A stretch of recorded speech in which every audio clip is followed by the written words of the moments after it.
നമുക്കിപ്പം ധന്യ സൂമിലുണ്ട്. ധന്യ, എനിക്കറിയേണ്ടത് ഇതെല്ലാം കൂടി ചേർത്ത് വായിക്കുമ്പോൾ 8ാമത്തെ പ്രതിയടക്കം 4 പേർ കുറ്റവിമുക്തനാക്കപ്പെട്ടത്, ബാക്കി അവശേഷിച്ച 6 പ്രതികൾക്ക് ഏറ്റവും ലഘുവായ ശിക്ഷ വിധിക്കപ്പെട്ടിരിക്കുന്നത്, ഞാൻ പറഞ്ഞു കേട്ടതും ചില മാധ്യമപ്രവർത്തകർ പങ്കുവച്ചതുമായ കാര്യങ്ങളിൽ ചിലത് ഈ കൊട്ടേഷൻ ഈ പൾസർ സുനിക്ക് കൊടുക്കുന്ന സമയത്ത് കുറ്റാരോപിതനായിരുന്ന നേരത്തെ 8ാമത്തെ പ്രതിയായിരുന്നയാൾ വാഗ്ദാനം ചെയ്തിരുന്നത് 1.5 കോടി രൂപയായിരുന്നുവെന്നും അതിൽ 70 ലക്ഷം രൂപ ഇനി കിട്ടാനുണ്ടെന്നുമാണ് ഈ പൾസർ സുനി പറഞ്ഞിരുന്നത്.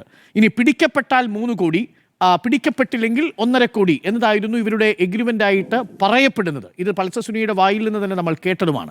പൾസർ സുനി ന്യൂസ് മിനിറ്റിന് നൽകിയ അഭിമുഖത്തിൽ പോലും പറയുന്നുണ്ട് ഇനിയും 2 കൊട്ടേഷനുകളുണ്ട്, ഇയാൾ ഒരു ഹബീച്വൽ ഒഫൻഡറാണ് എന്നതാണ്, പക്ഷേ പിടിക്കപ്പെട്ടിട്ടില്ല എന്ന് മാത്രം. ഈ രീതിയിൽ ഇതാദ്യമായി പിടിക്കപ്പെടുന്നു. അയാളാണ് 12 വർഷം കൊണ്ട് പുറത്തു വരാൻ പോകുന്നത്. ഹൈക്കോടതി കൂടി ഇടപെട്ട് കഴിഞ്ഞാൽ ഒരുപക്ഷെ നേരത്തെ തന്നെ പറഞ്ഞതുപോലെ വിധി കുറച്ചുകൂടി എളുപ്പമായി തീരുകയും ചെയ്യും. ഇതെല്ലാത്തിനെയും ഒരു ഗൂഢാലോചനയുടെ കണ്ണിലൂടെ നോക്കിക്കാണേണ്ടതുണ്ടോ? അതല്ല ഇന്നിപ്പോൾ ദിലീപിനോടൊപ്പം നിൽക്കുന്നവർ പറയുന്നത് പോലെ ഇതൊരു കോൺസ്പിരസി തിയറി മാത്രമാണോ?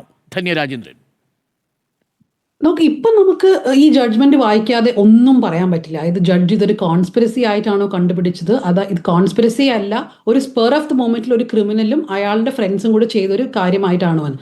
അപ്പോൾ അതിൽ ആ ജഡ്ജ്മെന്റിൽ എക്സ്പ്ലെയിൻ ചെയ്തിട്ട് കുറേ കാര്യങ്ങളുണ്ട്. എന്തുകൊണ്ടൊരു ആദ്യത്തെ ശ്രമം ഗോവയിൽ നടത്തി, ഒരു spur of the moment crime ആണെങ്കിൽ എന്തുകൊണ്ട് ഇവരെ ചൂസ് ചെയ്തു, എന്തുകൊണ്ട് 2ാമത്തെ പ്രാവശ്യം ചെയ്യാൻ നോക്കി, ഇതിനെല്ലാം തന്നെ ഒരു മറുപടി ആ ജഡ്ജ്മെന്റ് വരേണ്ടതാണ്.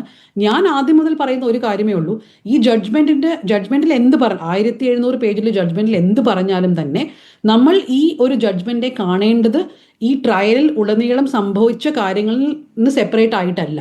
ഈ ട്രയലിൽ എന്തൊക്കെ സംഭവിച്ചു, ഹോസ്റ്റൈൽ വിറ്റ്നസ്സുകൾ, നമ്മളിത് കുറേ പ്രാവശ്യം പറഞ്ഞ കാര്യങ്ങളാണ്. ഈ ജഡ്ജ്മെന്റ് കോപ്പി വരുമ്പോഴും ഞാൻ ഇത് തന്നെയാണ് പറയാൻ പോകുന്നത്. ഇപ്പോൾ ബിഷപ്പ് ഫ്രാങ്കോന്റെ കേസിൽ ജഡ്ജ്മെന്റ് വന്നപ്പോൾ എല്ലാവരും ജഡ്ജ്മെന്റ് കോപ്പി ഒന്നും വായിക്കുന്നില്ലല്ലോ, അത് വായിക്കുന്നത് വളരെ കുറച്ച് ആൾക്കാരേ ഉള്ളൂ. ആ ജഡ്ജ്മെന്റ് എത്രത്തോളം ക്രിട്ടിസൈസ് ചെയ്യപ്പെട്ടതാണ്. അതായത് I cannot separate the grain from the ഷാഫ് എന്നാണ് അന്ന് ആ ജഡ്ജ് പറഞ്ഞത്. അതായത് എന്തൊക്കെയോ സംഭവിച്ചു, പക്ഷെ അതൊരു കൺസെന്റ് ഇല്ലാത്ത ഒരു റേപ്പാണോ എന്ന് എനിക്ക് അറിയില്ല എന്നാണ് ആ ജഡ്ജ്മെന്റിൽ വന്ന് പറഞ്ഞത്. അത് എത്ര പേര് ക്രിട്ടിസൈസ് ചെയ്തു, പക്ഷെ ഒന്നും സംഭവിച്ചില്ലല്ലോ. അപ്പം എനിക്ക് ശരിക്കും വലിയ പ്രതീക്ഷയൊന്നുമില്ല ഈ ജഡ്ജ്മെന്റ് വന്ന ശേഷം ഇതിന്റെ അപ്പീൽ പോകുമെന്നോ അല്ലെങ്കിൽ ഇതിൽ ആർക്കെങ്കിലും ശിക്ഷ കിട്ടുമെന്നോ ഒക്കെ. ആകെ പറയാനുള്ളത് ഇതൊരു ഹീനസ് ക്രൈം അല്ല, ഒരു ബ്രൂട്ടൽ റേപ്പ് അല്ല എന്നാണ് പൾസർ സുനിയുടെ വക്കീൽ ഈ കോടതിയിൽ ഇന്ന് ആർഗ്യുമെന്റ്സിനിടയിൽ പറഞ്ഞത്. ഇനി ജഡ്ജും അങ്ങനെ തന്നെയാണോ വിചാരിച്ചത്? അത് മാത്രമല്ല, പൾസർ സുനിയുടെ വയസ്സ്, അയാളുടെ സർക്കംസ്റ്റാൻസ്, ഇതൊക്കെ കൺസിഡർ ചെയ്തിട്ടാണോ ഈ ഒരു പണിഷ്മെന്റ് അയാൾ കൊടുത്തത്? അങ്ങനെയെങ്കിൽ എന്തുകൊണ്ട് എല്ലാവർക്കും ഒരേ പണിഷ്മെന്റ് കൊടുത്തു? ഇതെല്ലാം തന്നെ ജഡ്ജ്മെന്റ് വായിച്ചാലേ ഇനി മനസ്സിലാവും.